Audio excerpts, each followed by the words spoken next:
And we are up and running, and it is just past this Piscean new moon and the eclipse. So for those of you who are involved with the movement of the heavenly bodies, there is definitely a feeling of change in the air, and it's going to be interesting to see how the energy unfolds. How are you this morning, Stephen?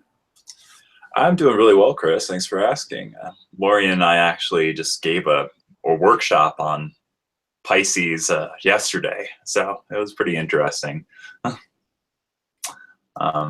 and we're working with that, energy of the eclipse energy, which always seems to amplify things in whatever sign it's placed in. So with Pisces, amps up that whole dream world kind of feel, I think.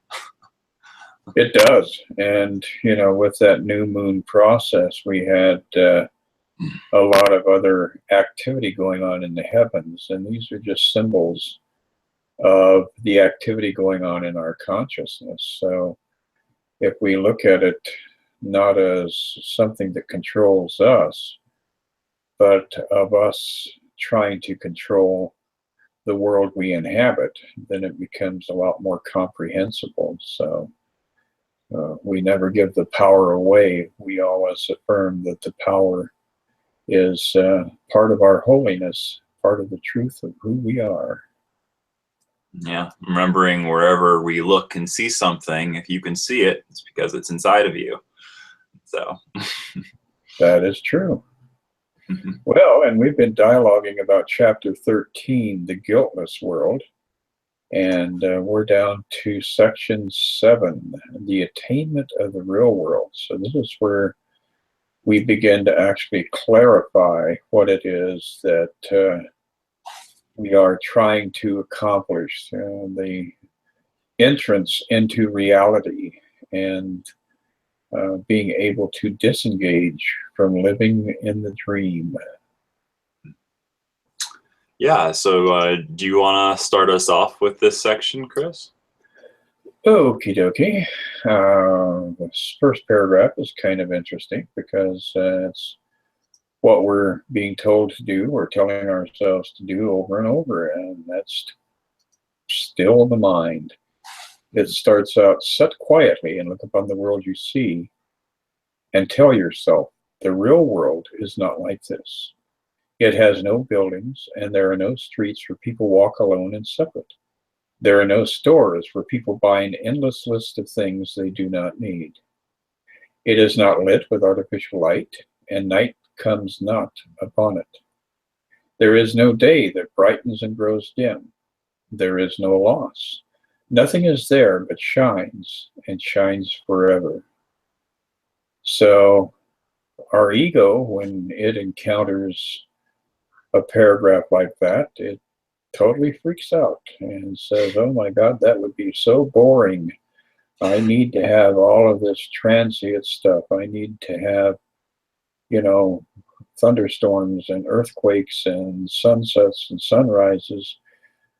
But, once we start to draw back from the ego and its constant need for change and reconstructing reality, then we begin to realize, oh, this stuff is just an ongoing endless journey that it doesn't have a destination. And I'm not really going to fulfill myself by continuing to pursue all of these things in this material world. Yeah, isn't it fascinating that the ego would come up with a thought in response to a paragraph like that is saying that would be boring, or that would, that's ridiculous, or that's not even real or anything. And it kind of goes back to that idea that the reason why the ego objects to our true reality is because of fear of it, or not feeling fully worthy of that, or not feeling that it's fully good enough, not appreciating it fully, and then trying to destroy it. Very true. And in other parts of the course, we're reminded that every exquisite experience in this material world, every beautiful sunrise, every magnificent sunset, the emotions of that, the beauty of that, the ecstasy of that is a part of the eternity that we have temporarily turned our back on. So when we go back, nothing is lost. It's just that we don't see it through the realm of sight. We don't hear it through the realm of our hearing. What we do is we become it. We become the ecstatic. We become that joy, that sense of enriched fulfillment. So we're not seeking pleasures because we are that which is endless and perfect and joyous. Yeah, it kind of sends the ego for a loop, because I think it starts to go, well, what now? What do I do now that that I appear to be here in this world with all these sensations and all these things to tend to, and to, all these choices that I feel I need to make in this world, Yes. Yeah, you want to go with that second paragraph, because it gets kind of juicy here for us. Sure, maybe it will answer that question. The world you see must be denied, for sight of it is costing you a different kind of vision. You cannot see both worlds, for each of them involves a different kind of seeing, and depends on what you cherish. The sight of one is possible because you have denied the other. Both are not true, yet either one will seem as real to you as the amount to which you hold it dear. And yet their power is not the same, because their real attraction to you is unequal. Yeah, and so there's that really firm distinction, I feel, because there's that idea that goes around that we could live in both worlds, and this paragraph is directly telling us, actually, you can't live in both worlds, because you can't perceive both, you can't see both worlds at the same time. Right, exactly. You're either in collaboration with the ego and watching the turmoil going on around you, or you're in a space of surrender to the Holy Spirit and the Christ consciousness. And I think that distinction is what is so compelling, because it causes us to entertain the idea of giving up the person that we think we are. This personality of Chris, with all of his conflicts and all of his wounds from the past and all of his expectations for the future, to get rid of that person, even if for a millisecond, 2 or 3 times a day, and to allow yourself to become one with the Christ, is such a dramatic shift. And it brings a tremendous sense of inner peace and quietude, and the capacity to enjoy the solitude of just being with, the divine.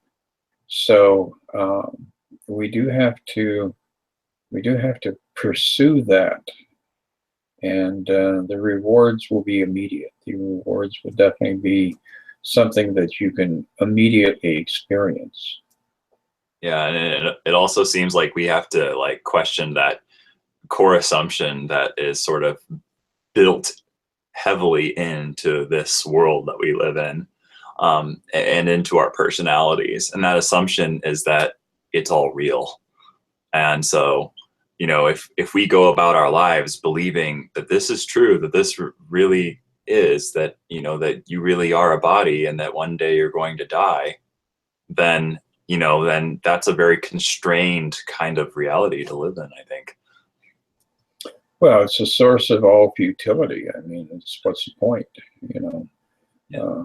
When you're watching movies and the 6 o'clock news and all these dramatic things, and people are running around saying, "Oh, I saved a life today." And it's like, well, no, you may have saved a body, but does it really matter if it's going to be today or 28 days from now, when that body gets crumpled and that spirit within it starts to either go back to source or falls deeper into the sleep and creates another body and comes back and does it all over again. But it is, a thing of choice. And once we recognize that we have different things to choose from, then it becomes an easier journey.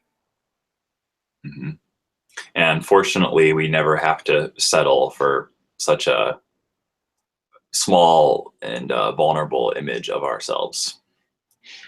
Very true. Going on with this third section, it says, "You do not really want the world you see, for it has disappointed you since time began." And this is where we stop and have to confront reality. Because the truth is, no matter how many victories you've had and how sweet those victories have been, you've also had that emptiness that you couldn't quite define, that you couldn't quite address. So no matter how much time you spend in this dream world, you will never have your appetite satiated.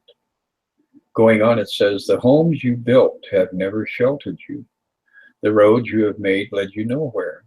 And no city that you built has withstood the crumbling assault of time. Nothing you made but has the mark of death upon it.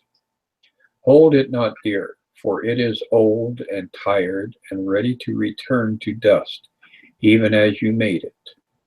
This aching world has not the power to touch the living world at all. You could not give it that, and so although you turn in sadness from it, you cannot find in it the road that leads away from it into another world." So it's basically, you're stuck with it. What you see is what you get. Yeah, and it all goes into, why does it is it like that? Why is it everything we build here that it always crumbles? And it's because that's the ego's purpose for having this world, is that it's it's a self-negating thought. So everything here is going to want to go through that process of entropy because it's trying to return ultimately back to source, back to God, which is the only thing that can last forever. Yes, it's this world is merely thoughts, and the outpicturing is twice removed from the original idea. In other words, there was that thought of that beautiful home that you wanted. So then you set about communicating that thought to others. You talk to an architect, you talk to your banker, you did this, you did that. And then finally you arrive at that third stage where you build the house. And even in the process of building the house, there are going to be glitches. There are going to be things that don't quite come up to the standards that you're hoping for. And that shows us how thoughts are this physical reality is so removed from the ideas, the thoughts that we have in our purest state. They're thoughts about thoughts about thoughts, and it just becomes more and more degraded as we try to pursue our heart's desire. Yeah, and would you say that those true thoughts, so the thoughts we share with God, aren't really thoughts that we think with our rational mind as much as they are more of an experience of stillness?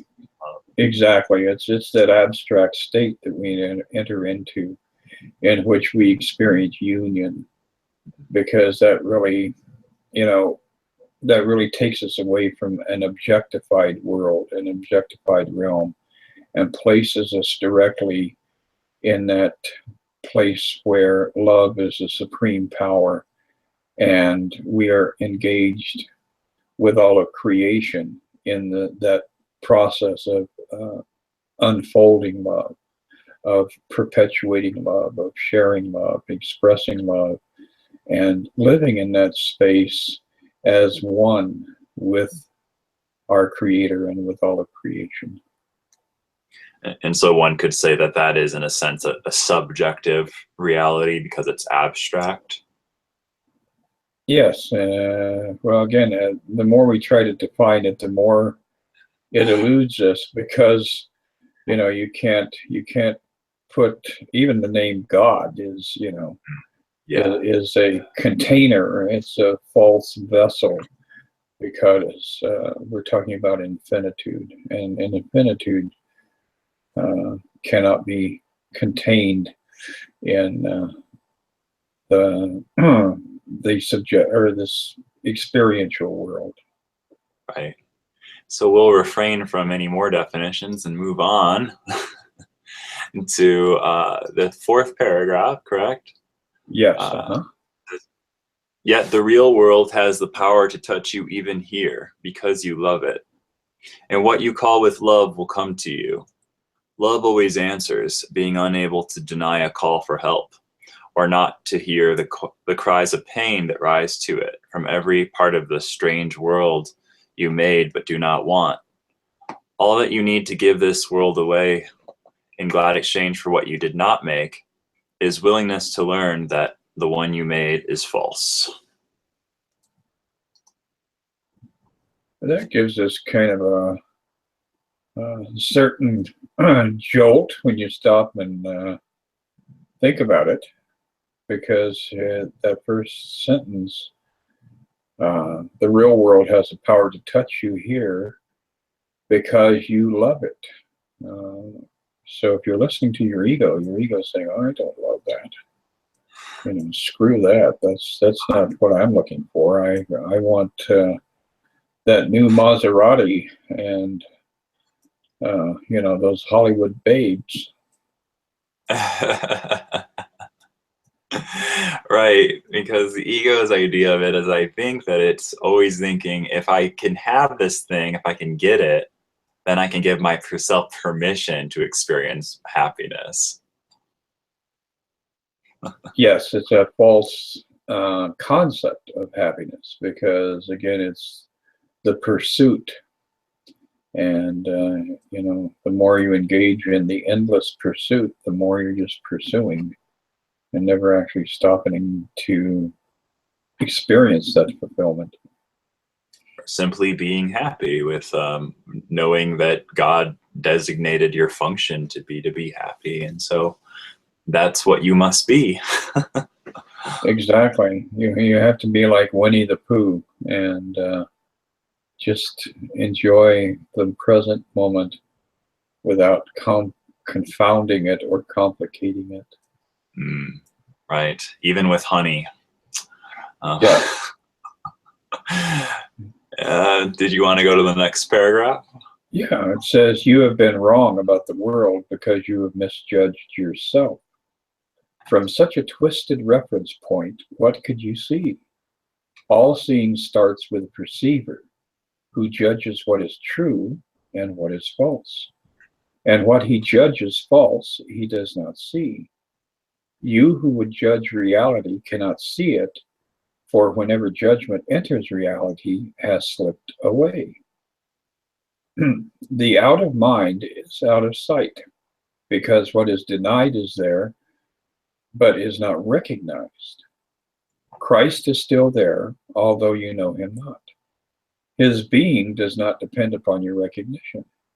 He lives within you in the quiet present and waits for you to leave the past behind and enter into the world he holds out to you in love.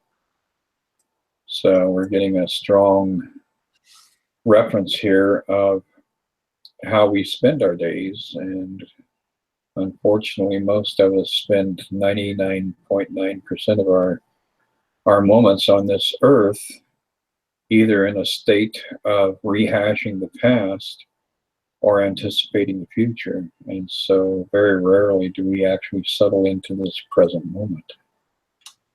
This passage actually reminds me of how Jesus talks about in the Bible and references handling things at the root. Like if you have a weed in your garden, that you pull it out by the root, because if you don't, it will grow right back. And this idea that when we read passages like this in A Course in Miracles, the entire time it's going to the very root our belief system and our thoughts and our perceptions in our mind. And almost every time you have any kind of statement in the course, it keeps pointing back to that root. And so it's very normal, I think, to feel kind of jilted by what's being said in it, because there's nothing quite like going straight to the source of our thought system and questioning, is that really true? Yes, and it definitely puts the ego in, high alert mode. And a lot of times, when you're working with these profound levels of thought, the ego gets pretty frantic. And one of the things you may notice is that you're reading or pondering something from A Course in Miracles or some other inspired book, and you'll doze off. You fall asleep because the ego can only tolerate so much. So we have to be able to recognize when the ego is trying to shut us down and rebuke it. Just say, no, I'm going to continue to be awake and conscious. And that's kind of the overall idea for when we come to that later stage of our own lives. Instead of succumbing to death, which Jesus tells us is never the answer, is to be able to stay awake in that journey out of the physical body and into that next level of our evolution. So it's very exciting, and it's very, those images of getting beyond the limitations of the body. The body tells us we have to do this, and we have to do that. We can't overthink things, and we can't overwork ourselves. All of those things have to be looked at and examined, and then you make that decision. Will the body rule me, or will I merely use the body like my 1968 Pontiac and drive around for a while and then get a new car? Mm. Yeah, well said. So we'll move on to this next paragraph, which is which one? No one? No one, yes. Okay. It says, no one in this distracted world but has seen some glimpses of the other world about him. Yet while he still lays value on his own, he will deny the vision of the other, maintaining that he loves what he loves not, and following not the road that love points out. Love leads so gladly. As you follow him, you will rejoice that you have found his company, and learned of him the joyful journey home. You wait but for yourself. To give this sad world over and exchange your heirs for the peace of God is but your will. And Christ will always offer you the will of God and recognition that you share it with him. And that's a great line, that you wait but for yourself. Yes. Well, again, it's a process of peeling, an onion, removing all these layers of self-conceived identity and all these affectations and all of your passions and all of your phobias. We have to commit to the daily process of pulling a layer off, and then another layer off, and then another layer off. And we hit that certain point where all of a sudden things become lighter, and all of a sudden things become less complicated. So that's the incentive to continue to work with the Course, is the fact that if you're diligent, you do see the results. Yeah, and it reminds me of how, it starts off with the Course in the first chapter saying that this is a course in mind training, and talks about how that it takes a consistent amount of mental discipline to keep bringing ourselves back to this truth, because we always have that pesky ego mind that will keep trying to challenge it, keep trying to pull us away from that as much as it possibly can. Very true. It's But we do have positive assurances because this next paragraph gives us that recognition. It says, "It is God's will that nothing touch his Son except himself, and nothing else comes nigh unto him. He is as safe from pain as God himself, who watches over him in everything. The world about him shines with love because God placed him in himself, where pain is not, and love surrounds him without end or flaw. Disturbance of his peace can never be. In perfect sanity he looks on love, for it is all about him and within him. He must deny the world of pain the instant he perceives the arms of love around him. And from this point of safety, he looks quietly about him and recognizes that the world is one with him." So this is getting us to that really celestial state of awareness. And, if we're identifying with our physical body, then obviously that whole paragraph is meaningless. But as we begin to shift our sense of self over to that Christ that God had created, then we begin to realize that we can't be harmed, we can't be sorrowful, we can't be mutilated by the events and the extreme highs and lows of this ephemeral world that we inhabit. Exactly. And I'll start on with the next paragraph. It says, "The peace of God passeth your understanding only in the past. Yet here it is, and you can understand it now. God loves his Son forever, and his Son returns his Father's love forever. The real world is the way that leads you to remembrance of the one thing that is wholly true and wholly yours. For all else you have lent yourself in time, and it will fade. But this one thing is always yours, being the gift of God unto his Son. Your one reality was given you, and by it God created you as one with him." And that's the peace of God I'm talking about, that gift that is our inheritance. Yes, and that sense of being no longer a victim. In order to live in this world, no matter how good your life may be, there's always this residual shadow sense of victimhood. Even if it's just, I had to pay my taxes and so I'm a victim. Because this objectified world has, that nature, that quality, that you cannot be enriched unless somebody else makes some kind of sacrifice. And when we start to step into our spiritual realm, we begin to awaken to that set of images around living a life that has no sacrifice attached to it.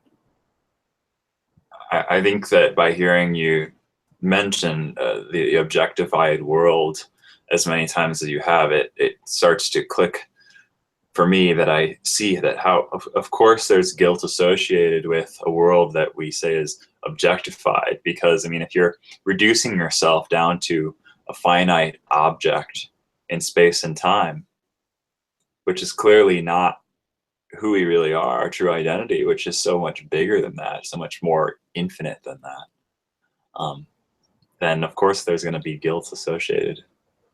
Yes, and we do have realm of guilty people. And did you want to finish this entire section today, Chris, or did you want to break halfway? Yeah, I think we'll split it up. Maybe this is a good place to pack it in, because this next paragraph is very dynamic, and so those who are joining us on these discussions can have a little bit of a sense of, gee, I need to get back and hang out with those guys as they go to the next level.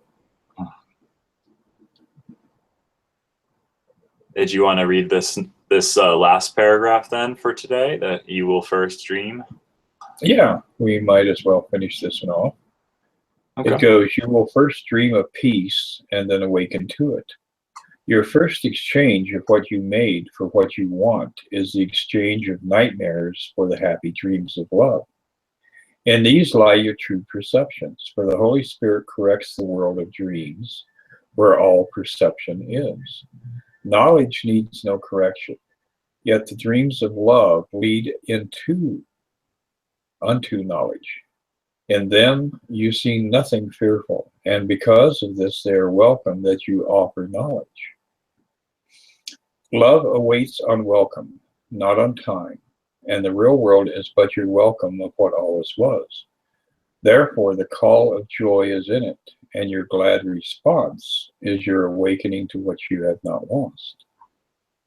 So that pretty well clarifies it, and that gives us a little bit of a barometer to work with also, because I noticed that when I was 25 years ago, I would have that morning apprehension. You wake up with a sense of, oh, what's going to happen today?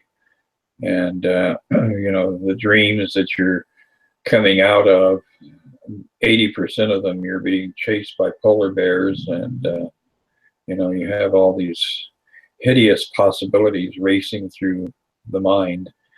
And at this point in life, I've got to say that when I'm in that sleep cycle, when I do dream, they're usually quite lovely dreams. And I usually wake up with a sense of joy and enthusiasm and expectation.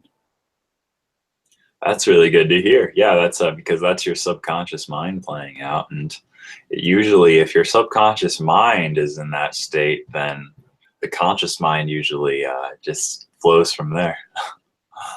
Exactly. So it is a process where you can see the results. That's the beauty of the course, is that you're not planting seeds that you hope to harvest 25 years from now. You begin to see these little blips show up where the light creeps in and the darkness is diminished. And it's an ongoing journey that gives you validation around every corner. Yeah, and I love how it talks about how our perception leads to knowledge once we move that perception into a dream of love, when we can shift over. Like it is going to be sort of like more of a smooth gradation process, like rather than just jumping up and being awakened right away. There is a smooth, gradual process involved. Yes, and it's a journey into happiness and joy.